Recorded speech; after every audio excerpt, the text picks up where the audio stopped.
Bom dia, meus amores, minhas amoras, como vocês estão? Tudo bem com vocês? Bom, vamos começar mais uma aula.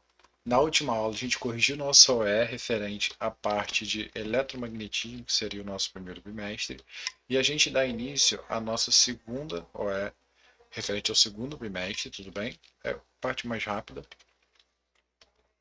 referente ao magnetismo. Então, o que que a gente tem aqui? A princípio, o magnetismo ele é uma propriedade física, da mesma forma que a gente tinha a eletricidade, onde o elétron percorria um caminho ou gerava eletricidade, aqui eu tenho que o magnetismo ele vai ser o spin do elétron. O que que é o spin? Imagina que eu tenho meu sistema solar. Eu tenho o planeta que gira em torno do Sol. Tudo bem? A Terra, né, o planeta, ele vai gerar dois tipos de rotação. Né? O primeiro é a rotação em torno do próprio eixo e o segundo é a translação. Tudo bem? Essa translação, que é o movimento dos elétrons, é o que vai gerar eletricidade. E a rotação dele é o que vai gerar o magnetismo. Acontece que esse elétron pode girar para um lado ou ele pode girar para o outro, sentido horário ou anti-horário. Então eu posso ter o que eu considero como spin up e um spin down. A imagem, talvez ele não esteja pegando muito bem, mas eu tenho spin up e spin down aqui. E aí qual é a ideia? Um átomo que ele é neutro, ele vai ter a mesma quantidade de elétrons girando para um lado e a mesma quantidade girando para o outro.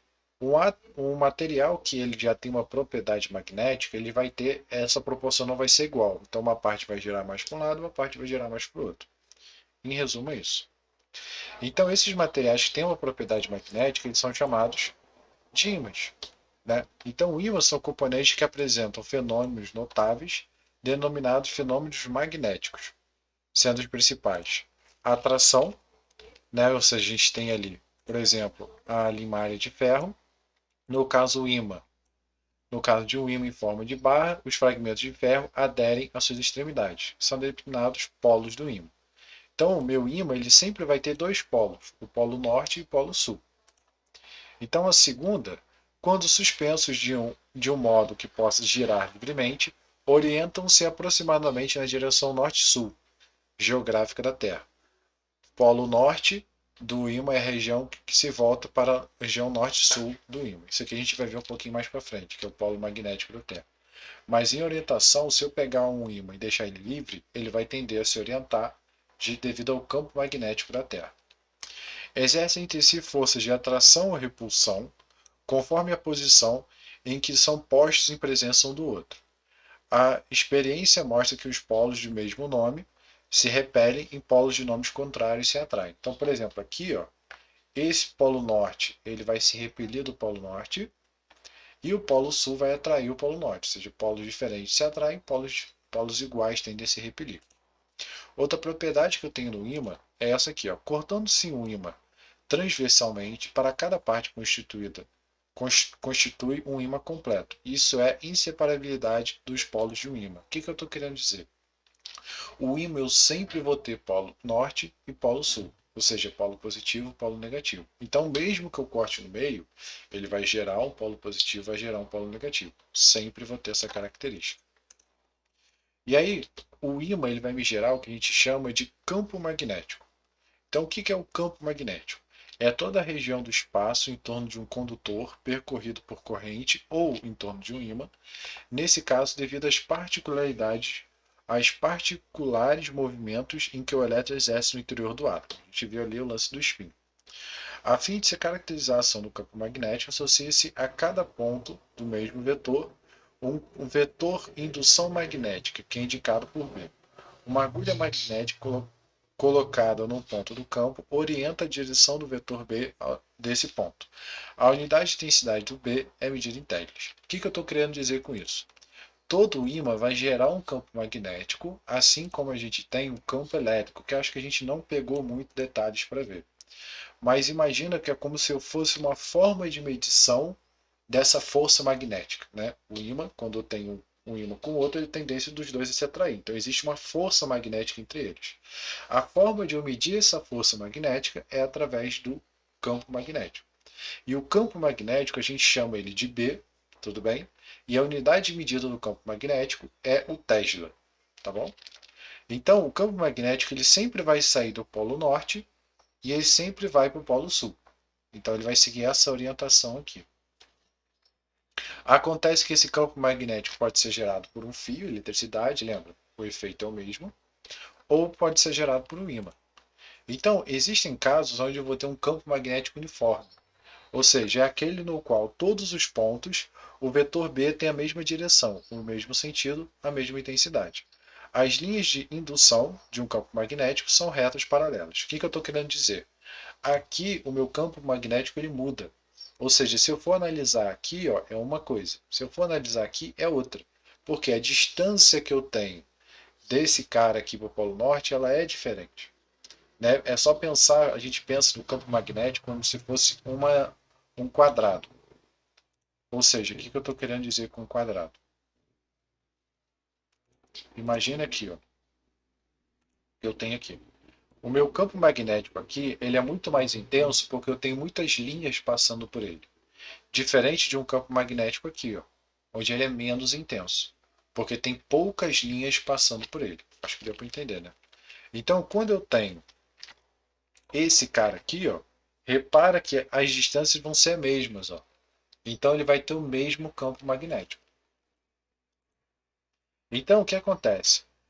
Em 1820, o cara descobriu que através da passagem de corrente elétrica podia gerar um campo magnético. Ou seja, o campo magnético ele pode ser gerado através da passagem de corrente. Então é o que eu tenho, por exemplo, de um eletroímã, né? Ou seja, eu tenho aqui, ó, o sistema está aberto, conforme a corrente ela passe no sentido, ó, a corrente está passando nesse sentido, a tendência é o ímã se orientar nessa posição, ele vai ficar virado. Já do outro lado, ele vai se orientar da outra forma. Então o que acontece? O campo magnético ele vai ser gerado e eu posso controlar esse cara. Ali no caso a gente tem um fio, mas se eu faço ele passar por uma espira, né, eu consigo criar um campo magnético mais intenso. É o exemplo que eu tenho, por exemplo, não sei se já viu aqueles filmes americanos, onde tem, por exemplo, uma máquina, e essa máquina de sucata, né, o cara tem um ímã gigante, ele atrai ali o carro, leva o carro e solta. Como que ele faz para ligar e soltar? Aquilo não é um ímã comum, aquilo é um eletroímã. Ou seja, é um fio gigante enrolado ali, por onde passa um campo magnético, e esse campo magnético, quando ele é ligado, ele vai atrair o metal. Ele solta, o metal cai. Então esse campo magnético ele depende da corrente que está passando no fio, vai depender do raio do fio, ou seja, quanto maior o raio, menor o campo magnético, e de uma constante que é esse cara. Então, para a gente poder calcular esse campo magnético, a gente utiliza o que a gente chama de regra da mão direita. Ou seja, o que é a regra da mão direita? Eu faço o seguinte, ó, a minha mão ela vai fechar para onde está apontando a minha corrente elétrica. Tudo bem? Então, pensa aqui comigo. A corrente elétrica está seguindo o fio assim, para cima e descendo. É porque minha câmera está invertida, né? Infelizmente. Mas ela vai ser assim, né? Então, minha corrente está passando por cima. Como ela passa por cima, ó, eu vou fechar a minha mão. Então, repara que ó, o meu polegar aponta para a minha corrente elétrica. Então, como ela está seguindo o fio, ela vai seguir esse sentido. E aí eu tenho a sensação que ambos ela vai estar saindo do papel, ou seja, ela está saindo dessa ponta central. Então, meu campo magnético ele vai ser exatamente dessa forma. Eu posso considerar, acho que talvez a outra figura ela fique um pouquinho mais clara. Aqui, ó, ali a gente viu o campo magnético referente a um cara normal, né, uma bobina. Mas se eu tiver várias, é só adicionar o N, que é a quantidade de voltas. Mas se eu tiver um fio comum, deixa eu alinhar aqui esse cara, a fórmula ela muda um pouquinho.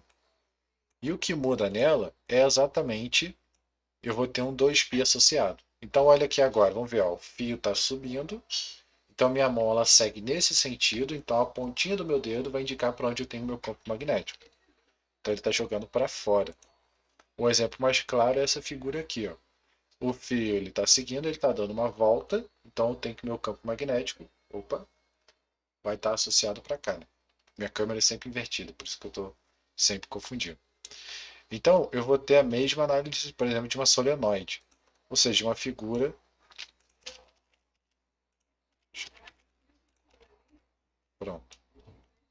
assim acho que vai ficar um pouco melhor. Então o campo magnético ele vai ser dado pela aquela forma. A gente vai ver um pouquinho mais na frente para resolver conta, mas nada demais. Aí então aqui a gente tem a análise dela. Então se eu for seguir essa primeira, eu vou ter que ela vai fazer o quê? Ela vai fazer, peraí, eu tenho que pensar sempre de cabeça ao contrário. Ela vai seguir, vai fazer, não, ela vai fazer isso aqui, não, ao contrário. Ela vai fazer nesse sentido, né? Ela começa por fora e vai por dentro. Então por fora eu vou ter aqui, ó, meu polegar está fechando, ó. Repara que minha mão, ela está indo, ó. Eu estou entrando dentro do papel.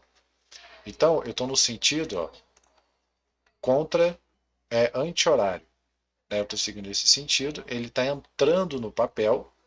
Quando ele está entrando no papel, né, deixa eu ver. Ah, não, nesse caso, desculpa, ele está saindo do papel.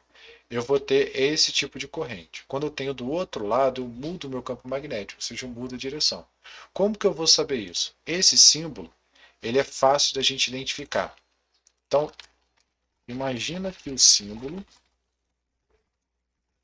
é uma flecha, certo? Então,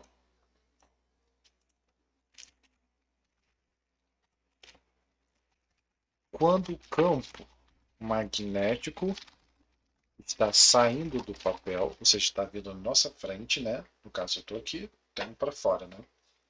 Quando ele está saindo do papel, eu tenho o seguinte: eu tenho esse ponto, ele representa a frente da flecha. Então a flecha está vindo na minha direção. Quando você vê a flecha na direção, você vê apenas um ponto, né? Então o campo magnético está saindo do papel, observamos esse ponto, ou seja, seria a flecha saindo, vindo na nossa direção. Então, quando o campo magnético está entrando no papel, vemos o X. Seria a bunda da flecha, né? Então o que acontece? Quando a gente vê, cismei de botar flecha com X. O que acontece? Quando a gente vê, por exemplo, uma flecha e ela está indo, a gente vê aqueles pelinhos dela. Então a gente vê o X. Então, sempre quando tiver X, significa que ela está entrando no papel. Quando tiver a bolinha, significa que ela está saindo do papel. Tudo bem? Então, é só fazer a regra da mão direita que eu consigo resolver isso. Embora aqui esteja mostrando minha mão esquerda, né? A regra da minha mão direita. Tudo bem? Então eu vou ter ali, ó, minha corrente ela está passando pelo lado de fora. Então eu vou ter, ó, para mim, olhando para mim, ó, eu daqui, ó, né? Talvez assim fique melhor. Assim, ó, eu tô vendo a corrente fazer isso aqui, ó, certo? Então ela está fazendo isso aqui, ó. Para mim, a corrente ela está entrando do papel, está saindo, ó. Ela está saindo do papel quando passa por um fio, certo? Então nessa sensação eu vou ter exatamente que é a ponta da flecha. No outro lado, né, quando ela segue para o outro lado, ela está entrando no papel, tanto que minha mão está até dobrando. Tudo bem? Essa seria mais ou menos a analogia. E aí a gente entra no nosso campo terrestre da Terra. Ou seja, o que é o campo terrestre? Então, a Terra ela funciona como se fosse um grande ímã. Por que ela funciona como se fosse um grande ímã? Ela tem dentro da Terra o material o magma, né, ferro fundido, e esse ferro fundido em movimento, né, em rotação, gera um campo magnético. E o interessante é que quando a gente tem um ímã, uma bússola, o polo norte sempre aponta para o polo norte geográfico, né, do ímã. Isso por quê? Porque no nosso polo norte geográfico a gente tem um polo sul magnético. E é interessante que isso é uma propriedade muito importante para a gente, tanto que em Marte o núcleo de Marte já esfriou. Por ele já ter esfriado, não existe campo magnético em Marte. E aí, qual é a importância desse campo magnético? A importância, ó, que ele é utilizado no processo de comunicação, tanto para processo de rota, navegação de vários animais, como ele também é utilizado para proteger nós de erupções solares. Então, de vez em quando existem erupções solares, ou seja, como se fosse um vulcão explodindo no Sol, e esse vulcão explodindo emite uma grande onda de calor. E essa onda de calor, ela vem ao longo da Terra. E qual o grande problema? Isso gera um campo magnético muito intenso que pode acabar desestabilizando ou queimando os equipamentos eletrônicos que a gente tem. Então imagina, você está aí e queima, né, o seu computador, sua televisão, seu celular. Então esse campo magnético ele protege a gente dessas erupções. Tanto que é devido a essas erupções que a gente tem ali o nossa aurora boreal, né, que ela fica lá nas extremidades, porque é onde o campo magnético é mais intenso, né? Ou seja, eu tenho ali, ó, aqui é o polo norte, polo sul, magnético. Então a gente tem aqui nessas extremidades o campo magnético ele é mais intenso aqui, ó. Então eu vou ter aqui a aurora boreal ocorrendo na Antártica ou no Ártico. E aí a gente chega aos nossos exercícios de conta, né? Então vamos lá, vamos resolver algumas questõezinhas. São, sei lá, poucas questões, eu peguei algumas questões a mais, mas tem problema não. A figura mostra o nascer do Sol. Dos pontos A, B, C, D, qual deles indica o sul geográfico? Então, aí a gente tem a noção de bússola, certo? Então vamos lá. Então ele pergunta para onde o Sol nasce. E aí é uma questão bem interessante que o Sol sempre nasce para o leste. Ou seja, a minha forma de identificar norte está para frente, sul está para trás, leste está na minha direita, oeste está na minha esquerda. A forma com que eu gravo leste e oeste, muita gente tem dificuldade, eu tinha dificuldade, eu penso, por exemplo, nos filmes americanos de Velho Oeste. Ou seja, as pessoas entravam nos Estados Unidos e elas iam marchando em direção ao leste, ao oeste, procurando índios e tudo mais lugares para conquistar lá nos Estados Unidos. Então, o oeste é para a esquerda, leste é para a direita. Tudo bem que está trocando porque a câmera ela inverte, infelizmente. Mas então, se o Sol nasce para o leste, para onde está o Sol? O Sol está na letra C. Então, eu vou ter que o leste representa a minha C. Para onde vai estar o norte? Então, se o leste é exatamente a minha direita, a minha frente é o nosso norte. Então, o norte é a parte B, que é a nossa frente. Como ele pede o sul geográfico, o sul é nossas costas, então a letra D. Então, sul, letra D. Então, aqui estaria nosso cara. Vamos para uma próxima. Assinale a opção que apresenta a afirmativa correta a respeito do fenômeno eletromagnético. É possível isolar os polos magnéticos, ou seja, ter só polo positivo, só negativo. Errado. Imantar um corpo é fornecer elétrons a um dos seus polos e prótons a outro. Lembra? Quando a gente viu a parte de corrente elétrica, a gente viu que os prótons não se movimentam. Então, não é verdade. Imantar é o quê? Eu pegar um material, um clips, e esfregar ele. O que eu estou fazendo ali? Eu estou orientando o spin desses materiais para que eles girem só em uma única direção. Ao redor de qualquer carga elétrica existe um campo magnético, um campo elétrico e um campo magnético. De certa forma, sim, o campo elétrico está associado à carga e o campo magnético vai estar associado à posição dela, à existência dele. Mas vamos ver o resto. Cargas elétricas em movimento geram campos magnéticos. Não. As propriedades magnéticas de um ímã de aço aumentam com a temperatura. Não. Então, olhando aqui, deixa eu fazer uma pequena análise de campo elétrico e campo magnético. Então, eu tenho o seguinte. Como que é? Campo elétrico em movimento gera campo magnético. E campo magnético alterado, variando no tempo, gera campo elétrico. Então, deixa eu melhorar aqui. Campo elétrico variando no espaço, ou seja, se eu pego uma carga elétrica e faço ele se movimentar no espaço, deslocar uma distância, eu vou gerar um campo magnético. Se eu pego esse campo magnético, eu vario ele, movimento ele, chacoalho ele, isso me gera um campo elétrico. Então, nossa resposta, letra D. né? A carga elétrica ela só vai ser gerada quando tiver o movimento dela. O campo elétrico, no caso. Pode ser também parado, né? Mas acho que em qualquer movimento seria mais suspeito. E aí a gente tem uma questão, ó. Um fio de cobre reto, extensão é percorrido por um campo, uma corrente de 1,5. Qual a intensidade do vetor campo elétrico, dado que a distância é tal? Então, o que eu vou resolver nessa questão? A gente viu que existem algumas fórmulas associadas ao campo magnético. Em resumo, eu tenho o quê? Esse cara é para uma espira. Então, vou botar até aqui embaixo. Ó. Espira. O que é uma espira? É um círculo. Tudo bem?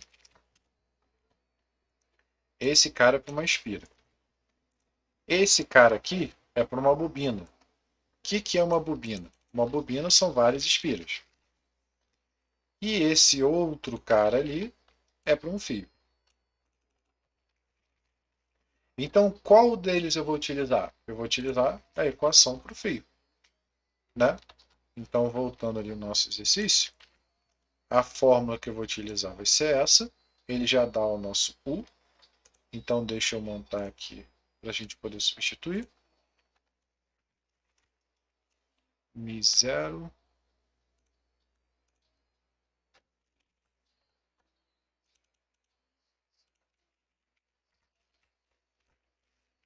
dividido por 2 vezes π vezes I dividido por R. Então, essa é a fórmula para um fio. Tudo bem que uma espira vai ser um pouquinho diferente. Então, eu vou ter ali, ó, um fio de cobre reto extensível é percorrido por uma corrente de 1,5. Então, no lugar dele, eu vou botar 1,5. O raio é 0,25. E o Mi é 4 vezes 10 elevado a menos 7. Então, 4 vezes 10 elevado a menos 7. A partir daí é só multiplicar. Então, vamos lá. 4 eu posso simplificar com 2. Ou eu vou jogar tudo isso, que acho que vai ficar mais fácil. 4 vezes 1,5 vai dar 6. Então, vou botar aqui 6. 2π. 2 vezes π vezes 0,25. Isso aqui vai dar meio π, ou seja, 1,57. 1,57. Então, eu vou ter que esse cara, 6 dividido 1,57, 3,82. A princípio, essa é a resposta. Deixa eu ver aqui se eu errei alguma coisinha. Acho que encontrei o resultado. O resultado tá errado. Aqui, ó. Repara que nossa constante ele fornece o valor, ó, de 4π vezes 10 elevado a 7. E aqui ele botou menos 7, ó. Aí ele desenstramelhou tudo. Ó. Então, na verdade, aqui tem um 4π. Ó. Então, deixa eu colocar esse cara. Agora sim a equação ela vai estar certinho. Tudo bem? Então, aqui teria um 4π. Então, 4π com 2π, esse cara vai dar 2, né? Então, 2 vezes 1,5 dividido por 0,25. Então, aqui vai dar 3 dividido por 0,25. 3 dividido por 0,25 vai dar 12. Então, vou ter 12 vezes 10 elevado. Aqui é menos, não é? Aqui parece que está errado. Porque, se eu não me engano, é menos 7. Nossa, mas erraram tudo, hein? Pô, só tem constante errada nesse cara. Então aqui é menos 7 mesmo. Certo? Então aqui vai ficar menos 7. Vou pegar ele e vou consertar. Ou, se a gente quiser, esse cara vai virar 1,2 vezes 10 menos 6. Unidade de medida, Tesla. Então, resposta, letra C. Certo, gente? Vou corrigir aqui. Certo? Então, basicamente é essa a ideia. E aí a gente tem aplicações para essa parte de magnetismo. Dentre as aplicações, nós temos, por exemplo, o trem. Aqueles trens que flutuam, né? Deixa eu pegar aqui uma fotinho. Como que aqueles trens maglev, eles conseguem flutuar? Né? Como que eles conseguem se deslocar a velocidades tão tremendas? Primeiro, porque eles se deslocam a velocidades tremendas, porque simplesmente ele flutua em cima do trilho. Nesse processo que ele flutua, ele diminui o atrito. E aí, mas como que ele faz isso? Então, ó, ele utiliza o magnetismo para flutuar sobre as vias, impulsionado por ímãs e eletroímãs, e se deslocam no chão, de modo que são eliminados os atritos, escorregamento e rolamento. A ausência de atrito e perfil aerodinâmico permite que ele atinja velocidades elevadas. O interessante é o quê? Quando eu tenho esse material magnético a uma temperatura muito baixa, ele chega um momento onde ele cria um campo magnético e ele trava um no outro. Então, é um exemplo, não sei se já viram, geralmente eles colocam uma trilha e o cara fica preso em cima, ele fica girando em cima. Vamos ver se eu deixo um vídeo aqui para vocês darem uma olhada. E o que acontece? Ele trava ali dentro. Então, o campo magnético, ele tanto impulsiona como estica. Então, ele fica fixo. E isso permite com que esse cara possa flutuar. Por aí vai. Certo? Então, terminamos por aqui. Tem 3 exercícios bem tranquilos. Botar 4, botar uma questãozinha de conta, certo? E aí a gente corrige na nossa próxima aula. Lembrando de entregar todas as atividades lá na plataforma, tudo bem, até o final desse mês, para eu poder considerar e fechar nossa nota. Certo, gente? Então até a próxima, a gente se vê por aí. Falou, gente, até mais.